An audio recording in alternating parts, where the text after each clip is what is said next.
Гадгүй гоёл чимэглэлийг нь хогоор хийсэн ч байдаг юм уу. Ингэж өгөөд явал энэ маань одоо яагаад би ингэ заавал урлаг соёл нэг удааг юм ингэ яриад байна гэхэлэр энэ маань өөр айгүй тансаг хэрэглээ байдаг. Тэ ганцхан удаагийн тоглолтын дээр ганцхан удаа өмсгдөл хаягддаг юмнууд байдаг ерөөс. Тэгэхээр ийм юмыг яагаад өнөөдөр монголчууд бид өнөөдөр хогоор хийгээд өөрсдийнхөө байгаль орчныг хамгаалж болохгүй ч гэсэн санаа гаргаж байгаа юм өөрөө маш хөөрх юм байна л да. За амжилт хүсье юм. Баярлалаа. За би энэ залууг бол хараад шууд таньж ин л да. Өнгөрсөн шатн дээр манай оролцогчид гэсэн хараад таньж байгаах. Нөгөө Хашгараан гэдэг бүтээлийг хийсэн залуу шүү дээ. Хашгараан бол манай өнгөрсөн шатны бүтээлүүд дотор нэлээд одоо шууган тарьсан бүтээлтэй. Одоо манай нэгдүгээр шатны бүх бүтээлүүдийн зургийг аваад манай нөгөө фэйсбүүкийн хог бүтээлгээд одоо пэйжн дээр тавьсан байгаа л да. Тэрэн дээр айгүй олон хүн энэ бүтээлийг авмаар байна. Энийгээ зарах уу, үн тохирыг хин хийсэн бэ, хизээ хийчихв, яач юу гэд хамгийн олон асуулт хариулт явагдаж байгаа бүтээл бол одоо энэ залуугийн бүтээл байсан. Тэгээд одоо нийт оролцогчтой одоо хандаад хэлэхэд одоо яг эдлэгээ талаасаа жоохон анхааруул дараагийн шатанд орох готоо ч гэсэн тийм ээ.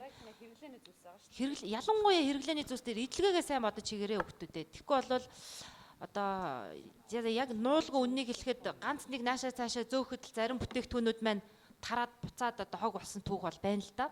Тэгэхээр эдлэгээгээ бодоод хийчих одоо нам. Цагаан дурж нэгдүгээр шатнаасаа жаахан дордоод ороод ирээ юу да.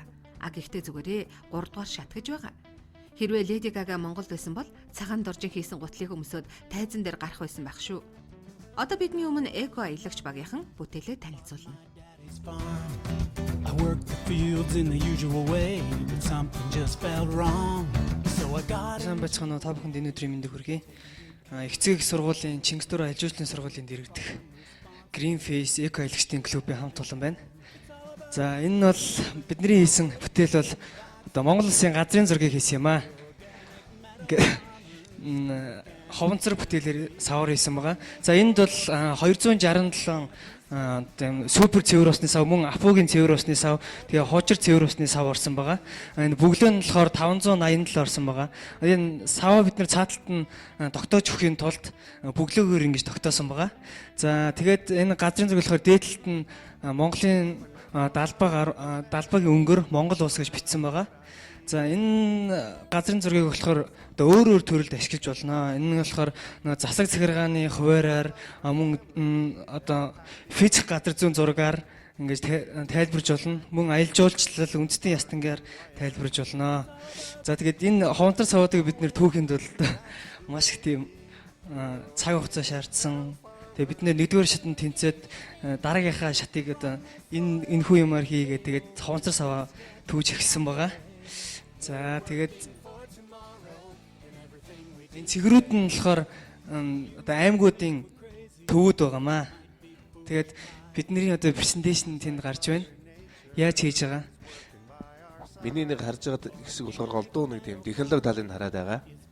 Тийм. Магадгүй тэр наадхыг чинь ДВП, ДСП юм уу нэг жоохон битээр автан дээр суулгасан бол энэ нэгэ тарж ингэж хөдлөх юмнууд нь их гайгүй байх байсан баг. Та нар болохоор 100% хогоо ашиглана гэдэг байдлаар хийсэн байна. Гэхдээ энэ нөгөө хийхдээ бас л нөгөө мэрэгжлийн хүмүүс ангийн хүүхдүүд биш. Ерөнхий боловсролын сургуульд байхдаа технологийн хичээлээр заалгасан тэр чиглэлээр л ажилласан болов гэж харагдж байна. Жохон тийм бохирдоо хийсэн байна. Тэр жохон онцгүй байна. Нөгөө нэг цаашаамаар нэг сайхан юм нь болохоор сая манай цомирлог ерөнхий шүүгч маань түрүүн хэлж байсан. Нэг гудамж өгчихвэл бид нар тэрийг чи ингээд догчуулъя гэд.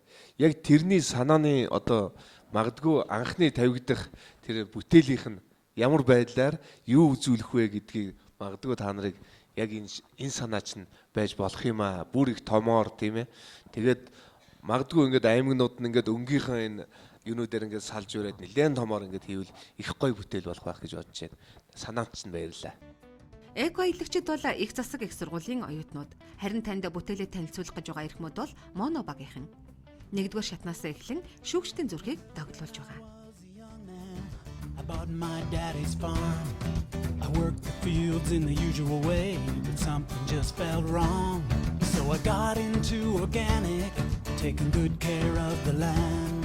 And now I work the farm responsibly, giving nature a helping hand. It's all about clean living. Сайн бацхан та бүхэнд энэ өдрийн мэндийг хүргэе. Өнөөдөр хийсэн бүтээл маань болохоор лааны дэнлүү. Тэгээд самраар хийсэн юм уран баримл хоёр хийлээ. Тэгээд эхний бүтээл маань энэ дэнлүү болохоор зэрэг одоо айлт ч юм уу одоо эсвэл зүгээр ингээд одоо паб ресторан ч юм уу амар тийм чимээг оруулна. Тэгээд лаан болохоор зэрэг нэг муу энерги хөөдөг гэдэг утгаараа маш тийм сайхан гэрэл гэгээтэй тийм зүйл. Тэгээд энийг болохоор зэрэг вараны шилнүүдээр хийгээд гадуур нь гэлгууруудаар бүрээд тэгээд нэг голынх нь болохоор хуучин гэрлийн юм суураар хийсэн байгаа. Тэгээд энэ гэрлийн хаа ч юм ингээд аваад зөөгöd ширээ мөрөн дээр ингээд байрлуулж болно. Бас өлөгдөг ч юм уу. Тийм гэрэлтэл. Тэгээд хоёр дахь бүтээл дээр одоо бөө энэ одоо самрын ясаар цөмсөн самрын ясаар хийсэн. Эднэр нь бол тэр нэг бутлаад тэгээд нааж хийсэн. Доторхын нэг ундааны савар хийсэн. Тэгээд гадуур нэг чулууны цавгаар наагаад. Тэгээ бөөгийнх нь энэ шийдэл нь өөрөө бас их гоё болсон байна лээ. Самрын яс гэдэг маань нэрээ яг юм уран баримлч вэ, ямар нэгэн ахуй хэрэглээний байдлаар чсэн янз бүрийн байдлаар ашиглагдах гарын дорх материал гэдгийг бол олон бүтээлээр бид нар харж байна. Тийм уралдаанд ирсэн бүтээлүүдээс. Тэгэхээр надад илүү онцгой таалагдж байгаа нь энэ лааны энэ юу ч маш их гоё санагдаж байна л дээ. Энийг бол ерөөсөө баг ямар ч баар ресторанд ийм тансаг одоо ийм лааны суур энэ төр баг байх шаардлага болчлаа шүү дээ, тий. Шилээрээ ингээд гой загвар хийц гаргаад өнгө будаг гаргаад тэгээ одоо ингээд энэ салдаг айгүй хөөрхийн тий. Энд чи өөрөө яг нөгөө орж ирсэн хүн болгон салгаж аваад ширээн дээрээ тавьчихдаг. Лааны утаа юу чин энэ дөлчин тамхины утаас хордог гэдэг ш. Тэгэхээр тухайн орчинд ч гэсэн бас тийм гоё ногоон орчин бүрдүүлэхэд нэмэр болохоор ийм гоё хөөрхөн шийдэл харагдаж байна л да. Энэ айгүй өөрөө айгүй энгийн юм бүртлээ айгүй гоё санаа энэ дээрээс гарч ирж байгаа гэдгийг олж хараад баярлаа. За баярлалаа.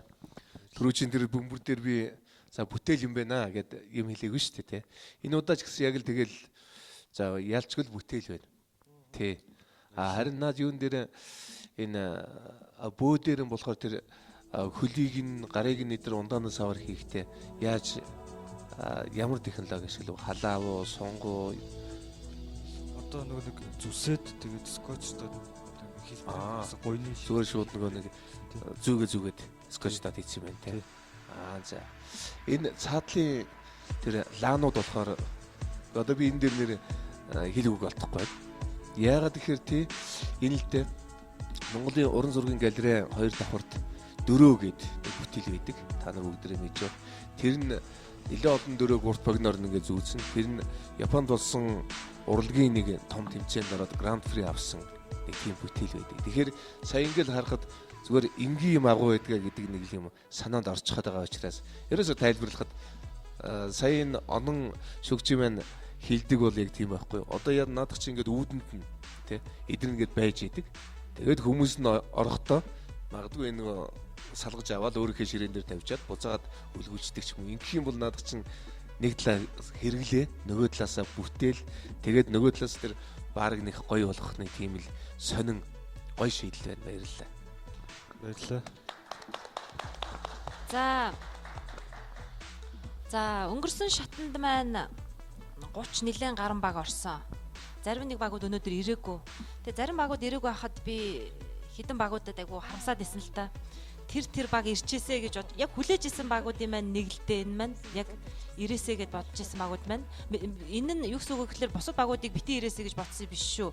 Яг хоо манай уралдааныг айгу тийм мэрэгжлийн одоо тийм гой уур амьсгалтай болгож байгаа цөөхөн хідэн багуудын нэг гэж хэлмээр байна. Тэгээд энэ одоо нэрэл одоо хэлэх үг алга да. Баярлалаа.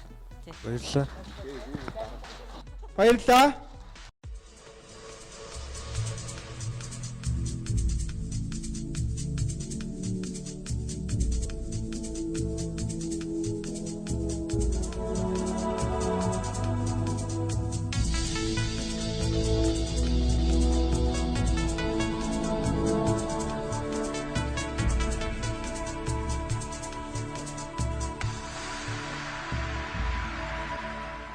Органик Монгол хөтөлбөрийн зохион байгуулагч Монголын үндэсний худалдаа аж үйлдвэрлэлийн танхим Petrovs компани Хасбанк, NTV телевиз, Max Group, Capital Bank, Бишрэлт хоол хэрэг.